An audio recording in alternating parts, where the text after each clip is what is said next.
ರಾಮ ಹೇಳ್ತಿದ್ದಾನೆ, ಒಂದು ಸತಿ ನಿನಗೆ ಪ್ರಪಂಚದಲ್ಲಿ ತೊಂದರೆ ಬಂತು ಅಂತ ಗೊತ್ತಾಯಿತು, ಅಲ್ಲಿ ಫುಲ್ ಸ್ಟಾಪ್ ಹಾಕ್ಬೇಡ. ಮತ್ತೆ ಪ್ರಪಂಚದ ಕಡೆ ಆಸೆ ತೋರಿಸ್ಬೇಡ. ನಿನಗೆ ಯಾವುದೋ ಕಾರಣದಿಂದ ವೈರಾಗ್ಯ ಬಂತು, ಅದು ಪ್ರಸವ ವೈರಾಗ್ಯ ಆಗಲಿ, ಸ್ಮಶಾನ ವೈರಾಗ್ಯ ಆಗಲಿ, ಮನಸ್ಸಿನಲ್ಲಿ ದುಃಖ ಬಂತಲ್ವಾ, ಪ್ರಪಂಚದಿಂದ ನಿನಗೆ ದುಃಖವೇ ಬರೋದು, ನಿನಗೆ ಸುಖ ಬರೋದಿಲ್ಲ. ಯಾಕಂದರೆ ಪ್ರಪಂಚದಲ್ಲಿ ಸುಖ ಕೊಡೋಕ್ಕೆ ಸಾಧ್ಯವೇ ಇಲ್ಲ. ಜಡವಸ್ತುವಲ್ಲಿ ಏನು ಸುಖನ ಎಕ್ಸ್ಪೆಕ್ಟ್ ಮಾಡ್ತೀಯ? ಮಾವಿನ ಹಣ್ಣಿನ ಸಿಪ್ಪೆಯಲ್ಲಿ ಏನು ರಸವನ್ನು ಎಕ್ಸ್ಪೆಕ್ಟ್ ಮಾಡೋಕ್ಕೆ ಸಾಧ್ಯ ಅಲ್ವಾ? ಕಬ್ಬಿನ ಇದರಲ್ಲಿ ಏನು ಶುಗರ್ ಕೇನನ್ನು ಎಕ್ಸ್ಪೆಕ್ಟ್ ಮಾಡೋಕ್ಕೆ ಸಾಧ್ಯವಾ? ಶುಗರ್ನ ಯೋಚನೆ ಮಾಡಿ. ನಮಗೆ ಆ ಕೊನೆಯವರೆಗೂ ಅದು ಮಿಷಿನಲ್ಲಿ ಹಾಕೋವರೆಗೂ ಇನ್ನೂ ಸಿಗತ್ತಾ ಸಿಹಿ ಹಾಗೆ ಅಂತ ಈ ಮನುಷ್ಯನ ಹಾಕಿ ಹಿಂಡೆ ಮಾಡಿ ಇನ್ನೂ ಇವನಿಂದ ಎಕ್ಸ್ಟ್ರಾಕ್ಟ್ ಮಾಡ್ಬೋದಾ? ಪ್ರಯತ್ನ ಪಡ್ತಾ ಇರ್ತೀವಿ ನಾವು, ಆಗಲ್ಲ. ಒಂದು ಸತಿ ಅಲ್ಲಿ ದೋಷ ಕಾಣಿಸ್ತು, ದೋಷತ್ರಯಂ, ಪ್ರಪಂಚದಲ್ಲಿ ದೋಷ ಇದೆ ಅಂತ ಗೊತ್ತಾಯಿತು, ವ್ಯಕ್ತಿಯಿಂದ ದೋಷ ಇದೆ, ಸನ್ನಿವೇಶದಿಂದ ದೋಷ ಇದೆ, ಅಲ್ಲಿ ಅವಲಂಬನೆಗೊಳ್ಬೇಡ, ಡಿಪೆಂಡ್ ಆಗಬೇಡ, ಆಚೆ ಬಂದ್ಬೇಡ. ಆವಾಗಲೇ ಮೊದಲೇ ಸಾಧನೆ ಶುರು ಮಾಡಿದಾಗ ಅಲ್ಲೇ ನಾವೆಲ್ಲರೂ ಬೀಳೋದು. ದುಃಖ ಬರುತ್ತೆ, ಹೇಗಾರು ಭಗವಂತ ಸರಿ ಮಾಡ್ಬಿಡು ಅಂತ ಕೇಳ್ತೀವಿ, ಆಗ ನಾವು ಕೇಳಲ್ಲ. ಇನ್ನೂ ವೈರಾಗ್ಯ ಹೆಚ್ಚು ಮಾಡು ಅಂತ ನಾವು ಯಾರೂ ಅವಾಗ ಕೇಳಲ್ಲ. ವೈರಾಗ್ಯ ಬಂದಾಗ ವಿರಕ್ತಿ ಮತ್ತು ರಾಗ, ಇದು ಏನು ತೋರಿಸುತ್ತೆ? ಮನಸ್ಸಿನಲ್ಲಿ ದೃಢವಾದ ವಿವೇಕಜನ್ಯ ವೈರಾಗ್ಯ ಇಲ್ಲ. ವಿವೇಕಜನ್ಯ ವೈರಾಗ್ಯ ಇದ್ದರೆ ಅವತ್ತೇ ಬಿಟ್ವಿ, ಬಂದು ಹೋಗ್ತಿರತ್ತೆ. ಇಲ್ಲಿ ರಾಮನ ಉಪದೇಶ ಬಂತ ವೈರಾಗ್ಯ, ಸ್ಟಾಪ್ ಇಟ್ ಫಾರ್ ಶೋರ್. ವೈರಾಗ್ಯನಲ್ಲ, ರಾಗವನ್ನು. ಅದಕ್ಕಿಲ್ಲಿ ಭವಂ ವಿದಿತ್ವ, ಭವ ಅಂದರೆ ಸಂಸಾರ, ಪ್ರವೃತ್ತಿ ಮಾರ್ಗ. ಭವ ಅಂದರೆ ಪ್ರವೃತ್ತಿ ಮಾರ್ಗದ ಸಂಸಾರ.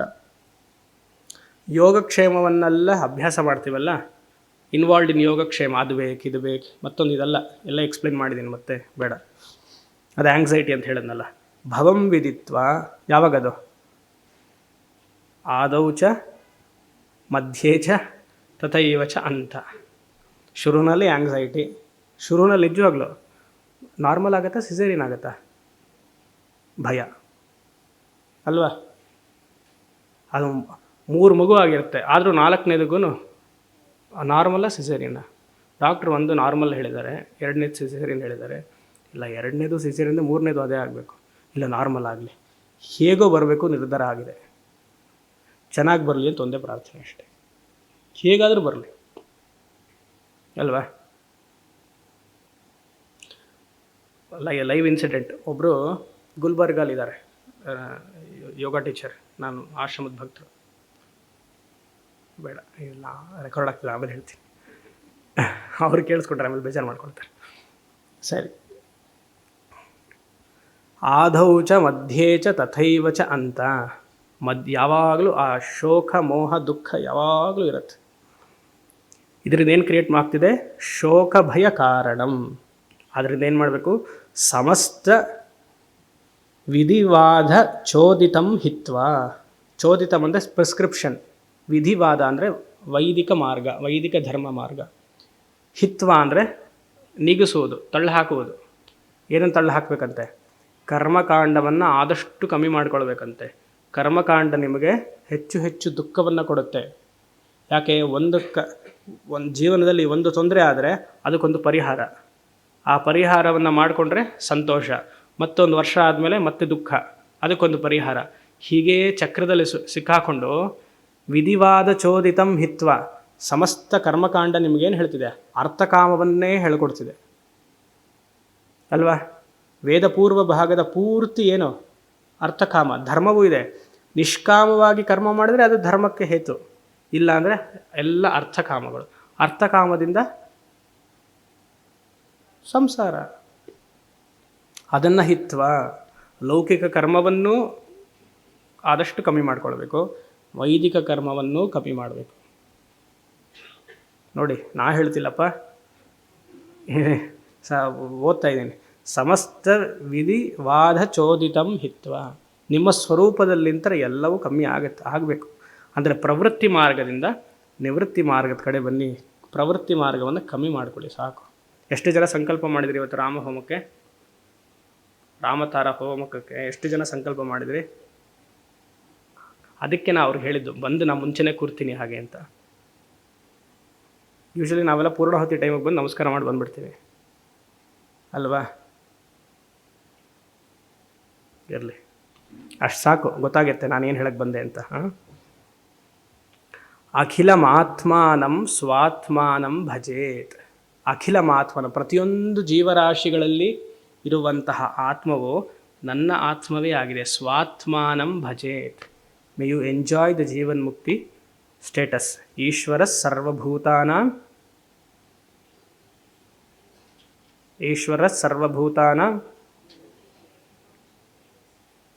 ಅಷ್ಟೇ. ಹೃದ್ದೇಶೇರ್ಜುನ ತಿಷ್ಠತಿ ಭ್ರಾಮಯನ್ ಸರ್ವಭೂತಾನಿ ಯಂತ್ರಾರೂಢಾನಿ ಮಾಯೆಯ. 18ನೇ ಅಧ್ಯಾಯ, ಮರ್ತುಬಿಡಬಾರ್ದು. ನಾಳೆನೂ ಕ್ಲಾಸ್ ಇದೆ, ಎಲ್ಲ 62 ಶ್ಲೋಕನೂ ಕಂಠಸ್ಥ ಮಾಡ್ಕೊಂಡು ನಾಳೆ ಹೇಳಬೇಕು. ಭಯ ಆದೌ ಚ ಮಧ್ಯೆ ಚ ಅಂತೆ ಚ ಭಯ. ಈಶ್ವರ ಸರ್ವಭೂತಾನಾಂ ಹೃದ್ದೇಶೈರ್ಜುನ ತಿಷ್ಠತಿ. ಈ ಅರ್ಜುನ ಎಲ್ಲರ ಹೃದಯದಲ್ಲಿಯೂ ಆತ್ಮ ಚೈತನ್ಯನಾಗಿ ನಾನು ಅಲ್ಲಿ ಕೂತಿದ್ದೀನಿ. ಅದನ್ನು ಇಲ್ಲಿ ಹೇಳ್ತಿರೋದು. ಅಖಿಲಮಾತ್ಮಾನಂ. ಅಖಿಲ ಅಂದರೆ ಎಲ್ಲ, ಆತ್ಮಾನಂ ಅಂದರೆ ಜೀವಾತ್ಮ. ಎಲ್ಲರ ಜೀವಾತ್ಮರಲ್ಲಿಯೂ ಸ್ವಾತ್ಮಾನಂ ಏವ ಭಜೇತ್. ಲಕ್ಷ್ಯ ರೂಪದಲ್ಲಿ ಆತ್ಮವೇ ಆಗಿದೆ ಅಂತ ಎಲ್ಲರಲ್ಲಿಯೂ ನೋಡಿ. ವ್ಯವಹಾರದಲ್ಲಿ ಹಾಗೆ ಇರಬೇಕು. ಒಬ್ಬೊಬ್ಬರನ್ನು ನೋಡಿ ರಾಗದ್ವೇಷಗಳನ್ನು ಬೆಳೆಸ್ಕೊಳ್ಬಾರ್ದು. ಇವ್ರು ನನಗಿಷ್ಟ, ಇವ್ರು ಇಷ್ಟ ಇಲ್ಲ ಅನ್ನಬಾರ್ದು. ಎಲ್ಲರಲ್ಲಿಯೂ ಅದೇ ಚೈತನ್ಯ ಇದೆ ಅಂತ ಹೇಳಬೇಕು. ಆವಾಗ ಬಂಧನ ಬರೋದಿಲ್ಲ. ಚಲನಚಿತ್ರ ಬಂಧನ ಅಲ್ಲ. ನೀವೇನು ಸ್ವಾಮಿ ಇವೆಲ್ಲ ಎಲ್ಲಿ ಹೊಳೆಯುತ್ತೆ ನಿಮಗೆ? ನಮಗೆ ಹೊಳೆಯಲ್ವಲ್ಲ ಅಲ್ವಾ. ಇದಕ್ಕೆ ಜ್ಞಾನನಿಷ್ಠ ಅಂತ ಹೇಳೋದು.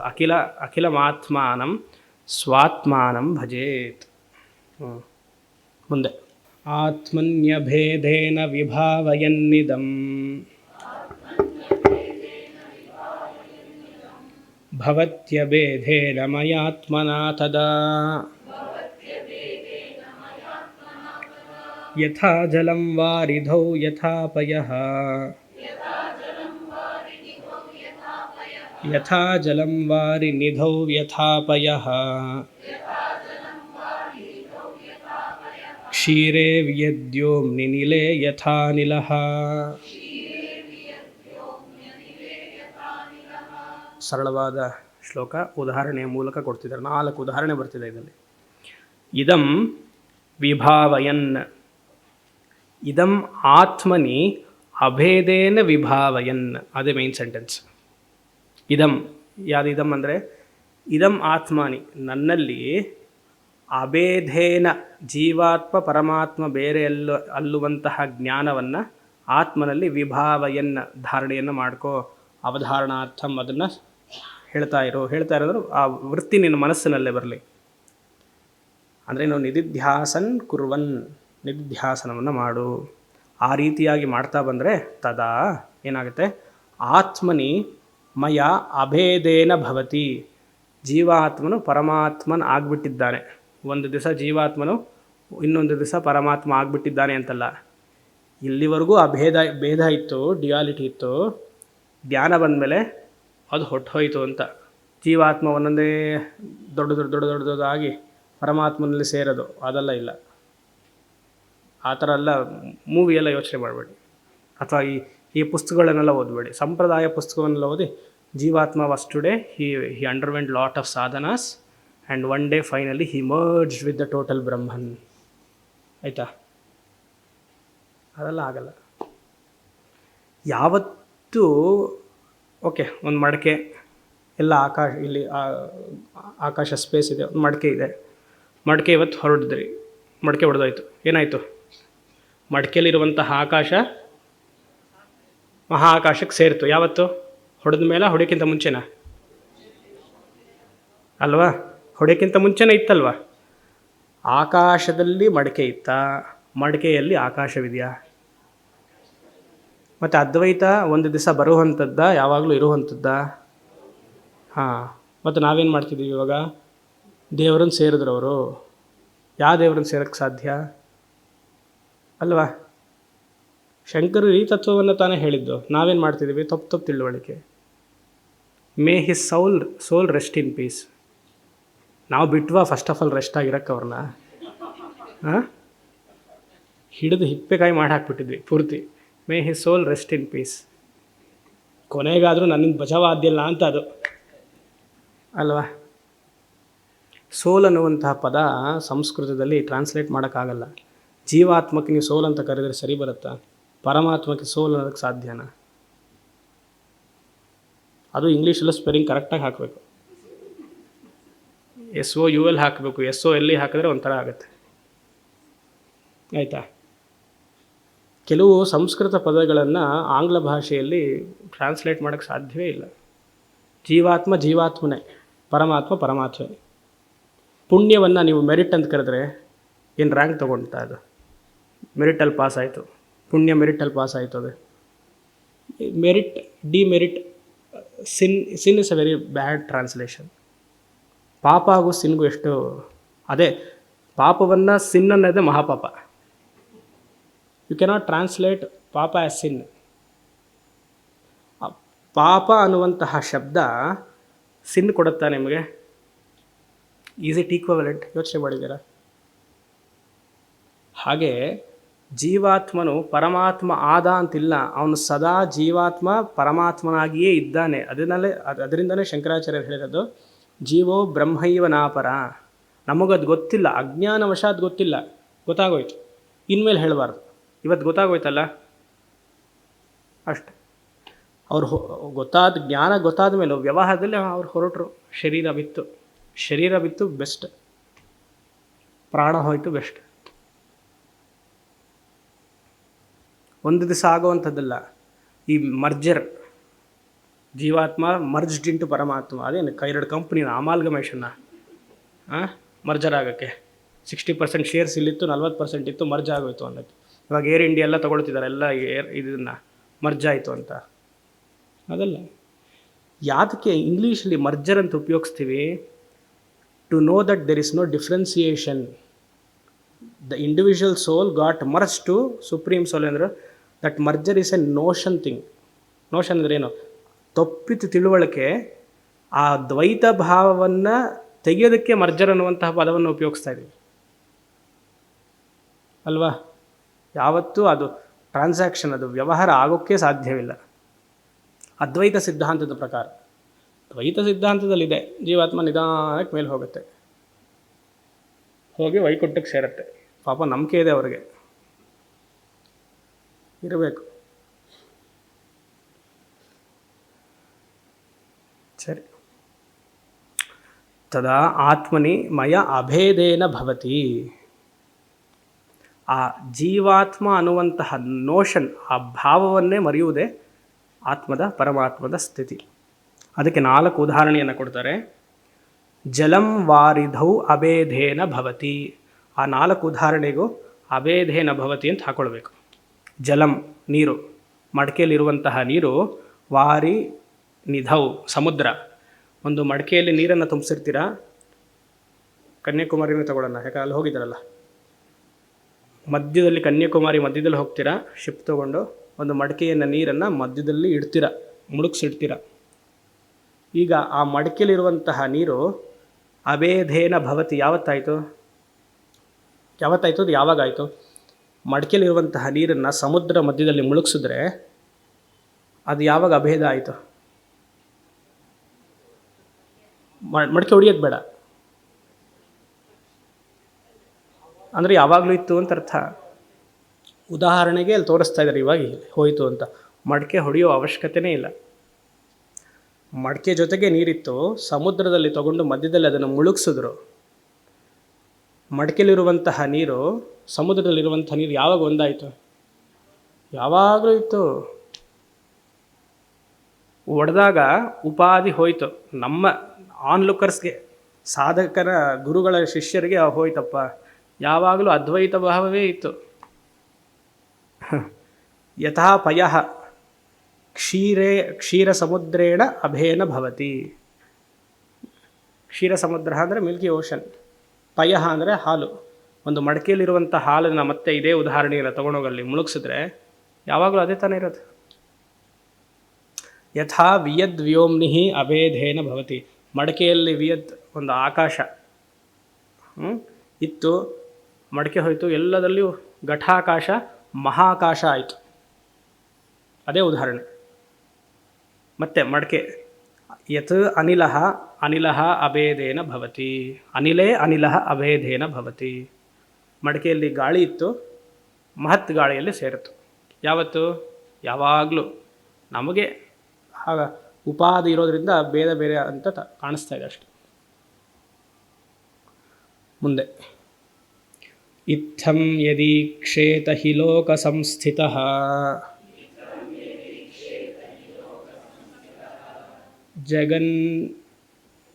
ಜಗನ್ಮೃಷೈವೇತಿ ವಿಭಾವಯನ್ಮುನಿಃ ನಿರಾಕೃತಾತ್ವಾತ್ ಶ್ರುತಿಯುಕ್ತಿಮಾನತಃ